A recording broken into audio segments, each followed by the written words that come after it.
selamat pagi pemirsa di Kota Medan, Riau, Palembang, dan daerah lain di Sumatera. Selama 30 menit ke depan, kami akan mengabarkan informasi menarik dari wilayah Sumatera dan sekitarnya bersama saya, Yastin Rahmadi. Inilah kabar Sumatera untuk Anda.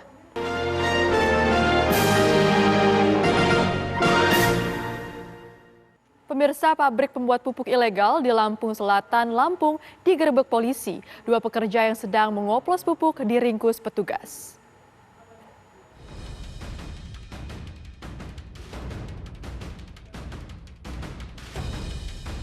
Aparat Reskrim Polres Lampung Selatan menggerebek pabrik pembuat pupuk ilegal di Desa Tajimalela, Kecamatan Kalianda, Kabupaten Lampung Selatan, Lampung. Petugas juga menggerebek dua gudang lainnya di Taman Agung, Kecamatan Kalianda, serta di Kabupaten Lampung Tengah yang menjadi lokasi pengepul dan gudang produksi pupuk oplosan. Dari ketiga lokasi, petugas menyita 54 ton pupuk ilegal berjenis KCL dan NPK. Setiap karung dijual dengan harga Rp120.000 per kuintal. Agar tidak terendus, tersangka menjual pupuk ilegal ini ke perkebunan sawit yang berada di Sumatera Selatan, Jambi, dan Bengkulu. Dalam mengoplos pupuk, pelaku mencampur bahan berupa kapur pertanian, garam, pewarna merah, dan batu bata yang kemudian diaduk dan digiling hingga halus. Para pelaku mengemas pupuk palsu ini ke dalam karung pupuk KCL, merek Mahkota Vitizer, dan daun sawit. Di lokasi, polisi meringkus dua orang tersangka yang sedang mengoplos pupuk. Seperti yang disampaikan tadi bahwa ini kita lakukan dimulai dari Kalianda tadi. Nah dari situ kita langsung cek di sana. Ternyata dapat dua orang yang sedang melakukan pekerjaan mencampur, kemudian membuat campuran pupuk dengan jenis tertentu ya. Di situ dan ditemukan juga bahan-bahannya. Seperti tadi disampaikan ada di situ garam, terus ada di situ pewarna, kemudian kapur, terus batu bata. Dua tersangka yang diamankan mengaku sudah 4 bulan bekerja sebagai pengoplos pupuk dengan gaji Rp3 juta per bulan. Setiap hari mereka bisa memproduksi 3 ton pupuk ilegal. Kini polisi memburu tersangka utama berinisial AG yang kabur dan menjadi DPO pihak kepolisian. Dari Lampung Selatan, Lampung, Pujiansyah, Eman, TV One mengabarkan. Lokasi tempat transaksi narkoba di kawasan Tanjung Selamat, Medan, Sumatera Utara digerebek polisi. Petugas menangkap 4 orang pemakai sabu.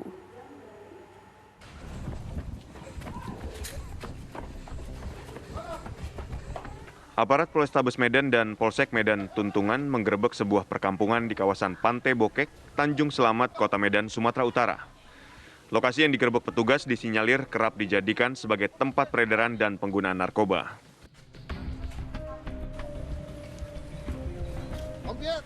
Para pelaku yang melihat kedatangan petugas segera kabur agar tidak ditangkap. Petugas sempat melepaskan tembakan peringatan ke udara. 4 orang ditangkap petugas di lokasi. Semuanya positif memakai sabu. Polisi menyita beberapa alat hisap sabu serta plastik klip pembungkus yang ditemukan di sejumlah tempat. Jelaskan untuk urin hasilnya adalah keempatnya positif, Bapak. Berarti artinya mereka ini pengguna narkoba ya, Pak? Masih di dalam pendalaman, tapi dapat kami sampaikan hasilnya urinnya positif, Pak. Kini polisi masih memeriksa intensif 4 pemakai sabu untuk meringkus penjual dan pemasok sabu di wilayah tersebut. Dari Medan, Sumatera Utara, Bahana Situmorang, Doni Admiral, TV One mengabarkan. Diduga tidak terima ingin digugat cerai, seorang suami di Kota Medan, Sumatera Utara tega membacok istrinya sendiri hingga tewas. Maya Sari Siregar, wanita berusia 40 tahun, tewas dengan kondisi bersimbah darah usai dibacok Indra Saputra yang tak lain adalah suaminya sendiri. Warga sekitar yang mengetahuinya adanya peristiwa ini segera menangkap pelaku. Tak hanya itu, warga yang geram dengan ulah pelaku sempat menghakiminya hingga babak belur dan nyaris tewas. Berdasarkan keterangan sejumlah saksi, sebelumnya korban yang sedang naik becak motor ditabrak oleh pelaku yang mengendarai becak motor lain. Pelaku kemudian turun dan membacok sang istri dengan membabi buta. Petugas kepolisian sektor Percut, Setuan yang menerima laporan lalu membawa korban serta pelaku ke Rumah Sakit Bayangkara Medan. Petugas juga melakukan olah tempat kejadian perkara dengan memeriksa sejumlah saksi-saksi.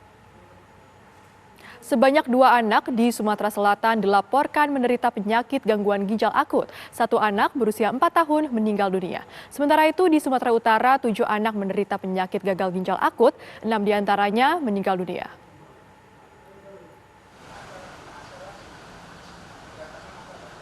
Sebanyak 2 anak di Sumatera Selatan dilaporkan menderita penyakit gangguan ginjal akut.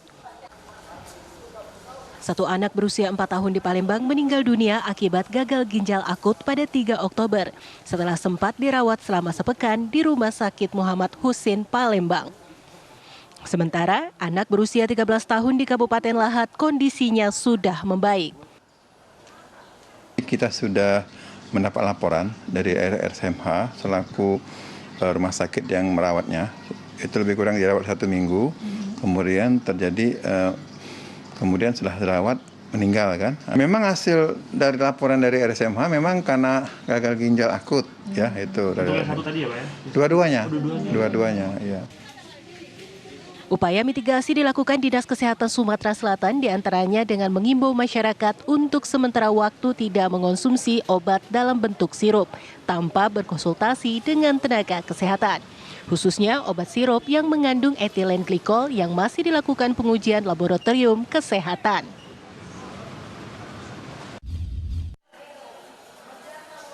Sementara itu di Sumatera Utara, 7 anak menderita penyakit gagal ginjal akut.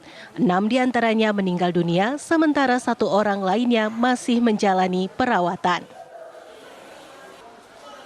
Ketujuh pasien yang mengalami penurunan fungsi ginjal ini berusia antara 1 hingga 6 tahun. Gubernur Sumatera Utara Edi Rahmayadi mengimbau para orang tua untuk tidak memberikan sembarang obat kepada anaknya yang mengalami sakit. Saya meminta kepada seluruh warga Sumatera Utara untuk tidak mengambil langkah mengobati anaknya apabila dia mengalami sakit, muntah-muntah, panas, demam, batuk, pilek, itu dia. Karena sementara belum ditemukan penyebab secara konkret. Tetapi dari orang-orang yang meninggal ini, 20 provinsi yang sudah mengalami rata-rata mengonsumsi obat sejenis paracetamol yang datangnya dari luar. Bila para anak mengalami sakit, Edi meminta para orang tua untuk langsung membawa ke fasilitas kesehatan terdekat.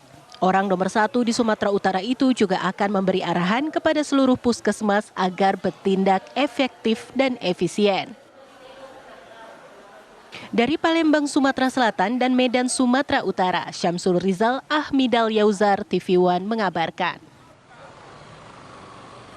Pemirsa, kami akan kembali dengan sejumlah kabar menarik lainnya. Tetap bersama kami.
Aktual, faktual, dan lengkap adalah landasan sebuah berita menghasilkan perspektif secara tepat. Dengan dukungan teknologi terkini, hadir untuk Anda tv1news.com sebagai platform terintegrasi antara broadcast newsroom dan media digital. Akses segera tv1news.com melalui website maupun smartphone Anda berbasis Android dan iOS. tv1news.com.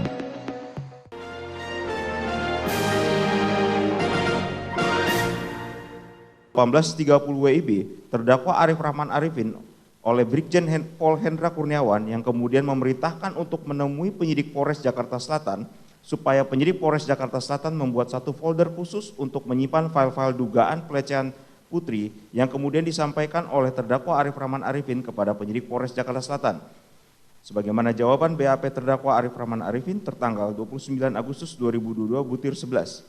Perbedaannya, uraian dalam surat dakwaan akuo tidak didasarkan BAP dan bahan hukum dalam proses penyidikan, karena pada faktanya berdasarkan BAP diketahui bahwa terdakwa hanya mendapat perintah dari saksi Brigjen Pol Hendra Kurniawan untuk menemui penyidik Polres Jakarta Selatan untuk membuat satu folder khusus untuk menyimpan file-file pelecehan Ibu Putri Chandrawati, tanpa ada fakta yang menunjukkan bahwa terdakwa mengetahui perihal ada atau tidaknya peristiwa pelecehan.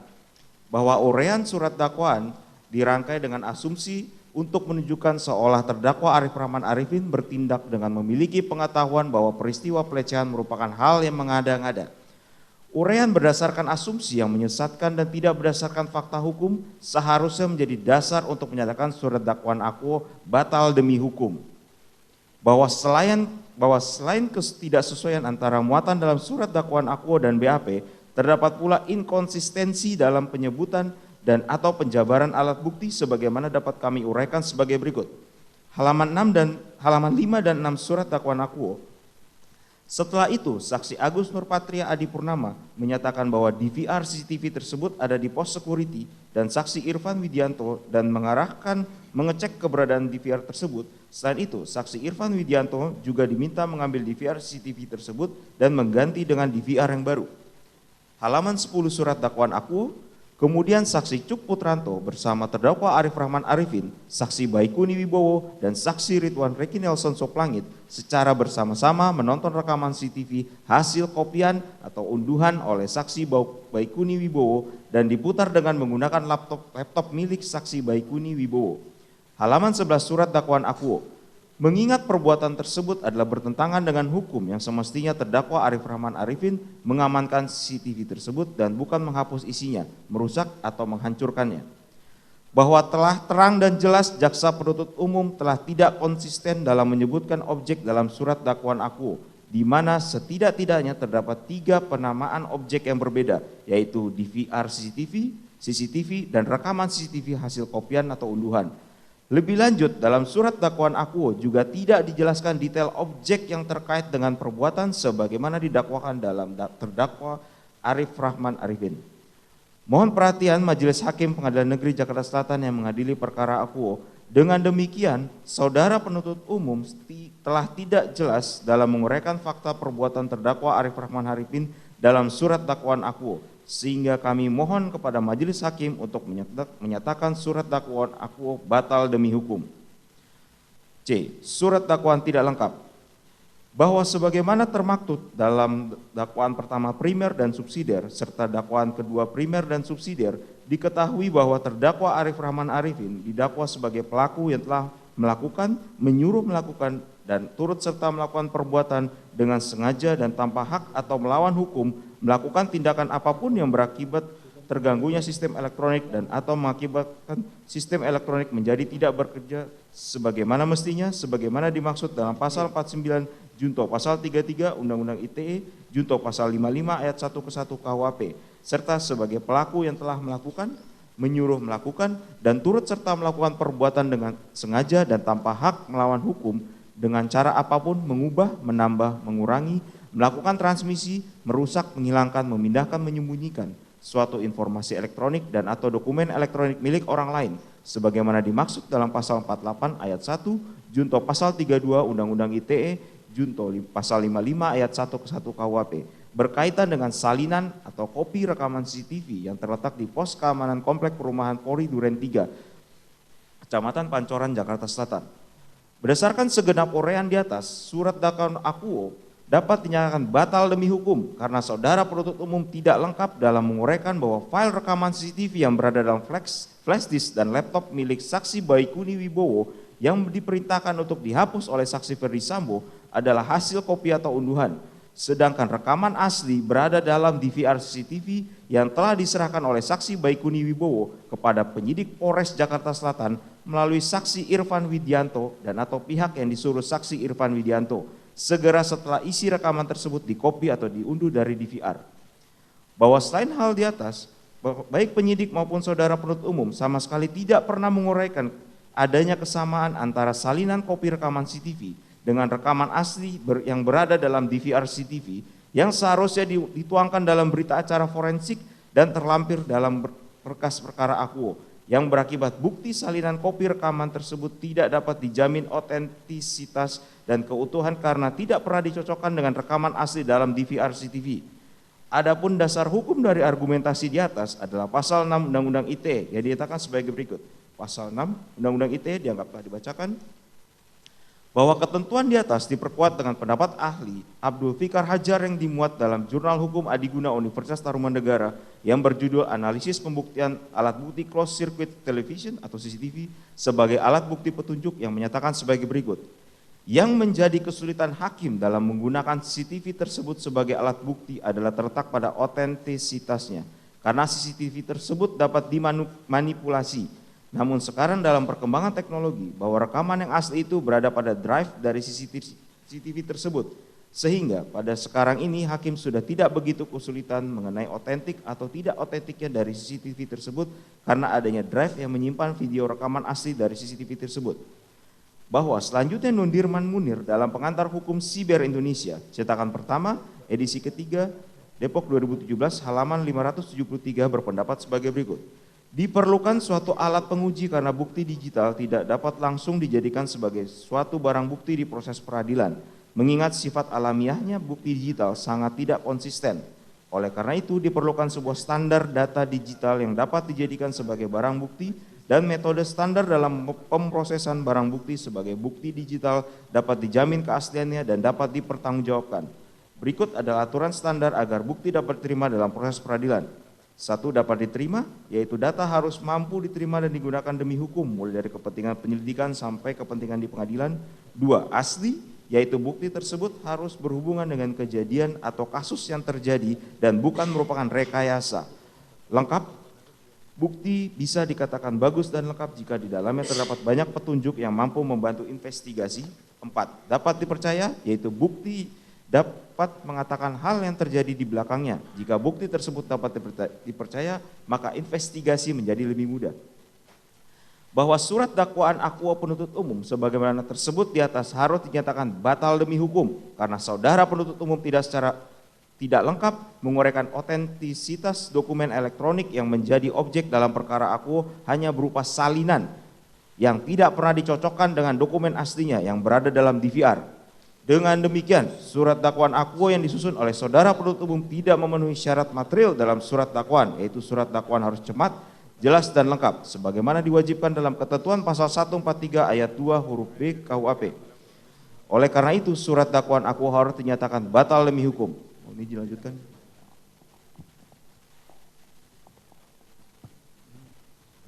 Selanjutnya, kami mohon perhatian yang terhormat Majelis Hakim yang memeriksa perkara akuo bahwa berdasarkan segenap uraian dalam nota keberatan di atas, maka kami tim penasihat hukum terdakwa Arif Rahman Arifin mohon kiranya Majelis Hakim yang mulia berkenan menjatuhkan putusan sebagai berikut. 1.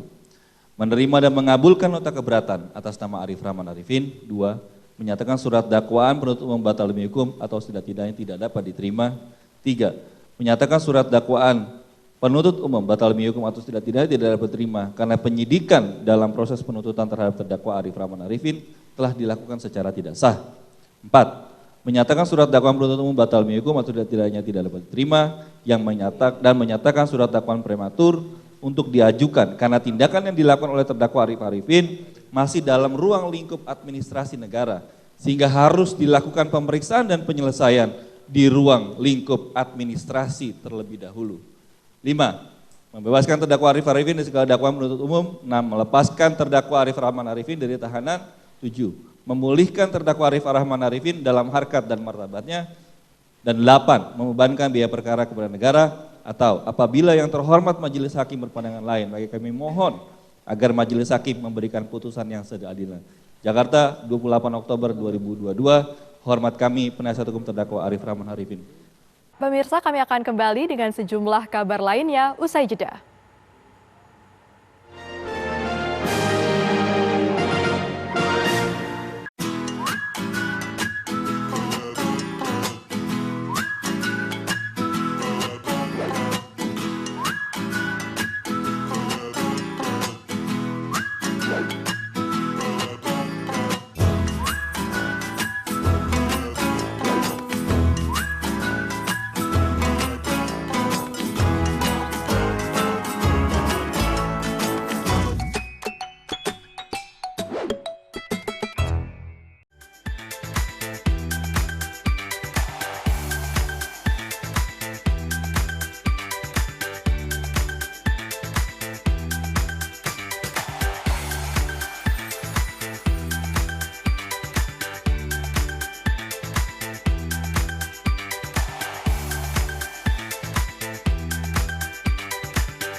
tvOneNews.com, portal web terintegrasi, aktual, cepat dan lengkap, menyajikan berbagai informasi dengan inovasi digital terkini, berbagai kanal unggulan untuk Anda kunjungi, news, daerah, lifestyle, religi, dan kanal khusus G20.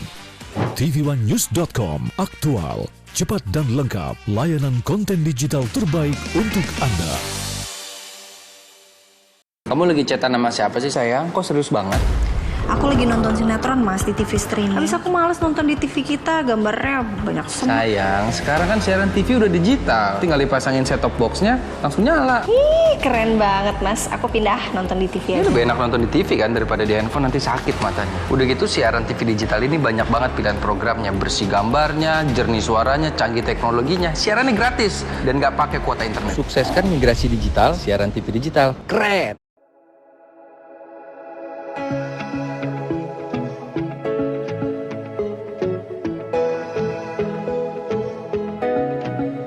Aktual, faktual, dan lengkap adalah landasan sebuah berita menghasilkan perspektif secara tepat.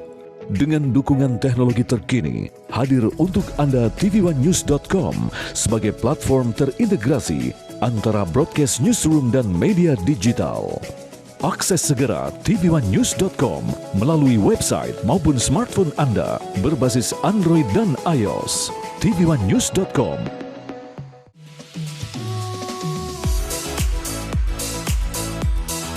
Agar tubuh menjadi sehat, diperlukan motivasi.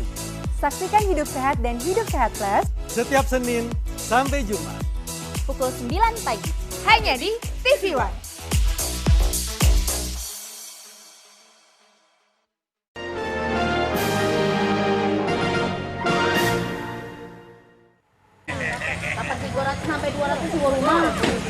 Kementerian Komunikasi dan Informatika akan menghentikan siaran televisi analog terestrial pada 2 November 2022 mendatang. Dalam rangka mendukung program tersebut, TV One terus menggelar sosialisasi sekaligus pembagian set-top box atau STB digital TV secara gratis di beberapa daerah di Indonesia. Kota Palembang, Sumatera Selatan adalah salah satunya. Pembagian STB TV digital gratis dilakukan selama 2 hari, yakni pada tanggal 26 dan 27 Oktober 2022. Sebanyak 2.000 unit set-top box dibagikan di 2 kecamatan, yakni Sukarami dan Sematang Bora. Masyarakat yang telah terdaftar cukup menunjukkan KTP dan kartu keluarga asli untuk mendapatkan 1 unit STB gratis ini. Bantu soalnya mendamping sih, soalnya besok kan itu juga. Sudah beralih ya? Iya. Sudah beralih ke digital ya? Sudah tahu cara pakainya? Udah tadi diajarin. Tadi diajarin? Selain nerima unit juga diajarin ya? Iya. Alhamdulillah senang. Oh, memang belum punya Bu? Belum. Setidaknya terdapat 3 titik tempat pembagian STB gratis di Kecamatan Sukarami, Kota Palembang ini. Ketiga titik tersebut yakni kantor Kelurahan Talang Jambe, Sukajadi, dan di kantor Kecamatan Sukarami. Di kantor Kecamatan Sukarami tercatat 392 penerima. Mereka adalah masyarakat keluarga prasejahtera dari keluarga Kebun Bunga dan Sukodadi. Sementara untuk Kelurahan Talang Jambe terhitung ada 359 penerima dari Kelurahan Sukajaya dan Talang Betutu. Terima kasih kami dari Jalan Komunikasi Kecamatan mengucapkan banyak terima kasih atas pembagian sekelompok dari PDW ini, mudah-mudahan bermanfaat bagi masyarakat untuk nanti menonton secara digital. Sebagai catatan, penghentian siaran TV analog terestrial atau yang dikenal dengan analog switch off secara nasional akan dilaksanakan paling lambat pada 2 November 2022 mendatang. Dari Palembang, Sumatera Selatan, Febrian Syah, TV One mengabarkan.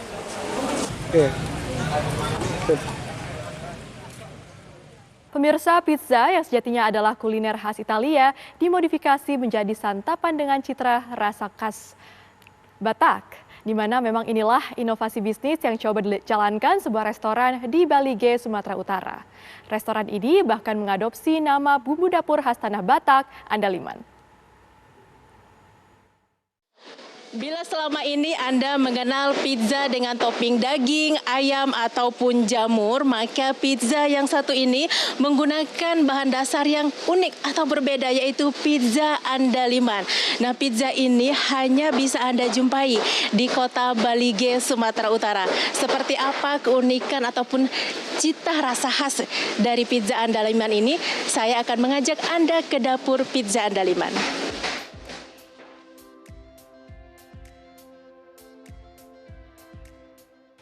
Restoran Pizza Andaliman berdiri sejak 2015 di Kota Balige, Sumatera Utara.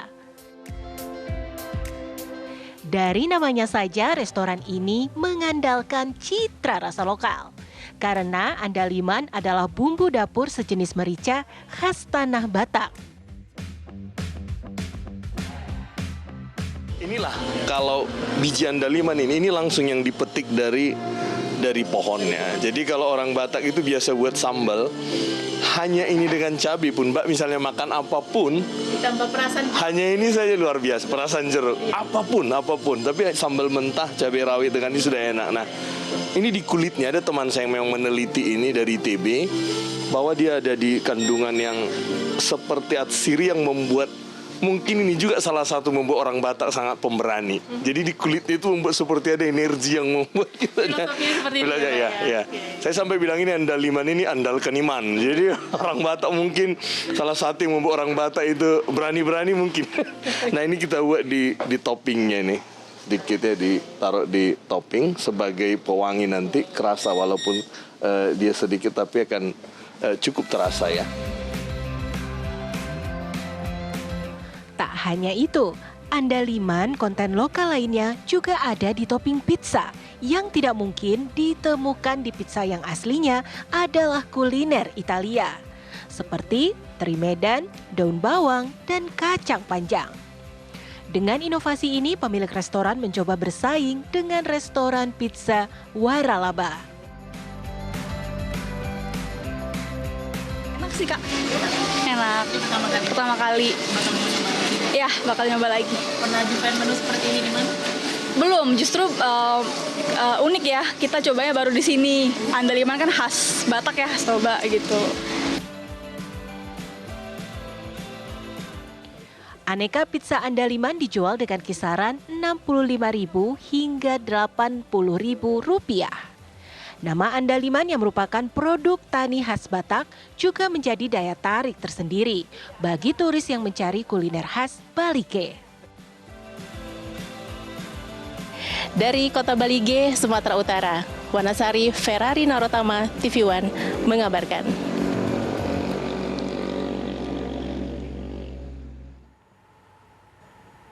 Demikian kabar Sumatera hari ini pemirsa, saya Jasmine Rahmadi mewakili kru yang bertugas, pamit undur diri, terima kasih dan sampai jumpa.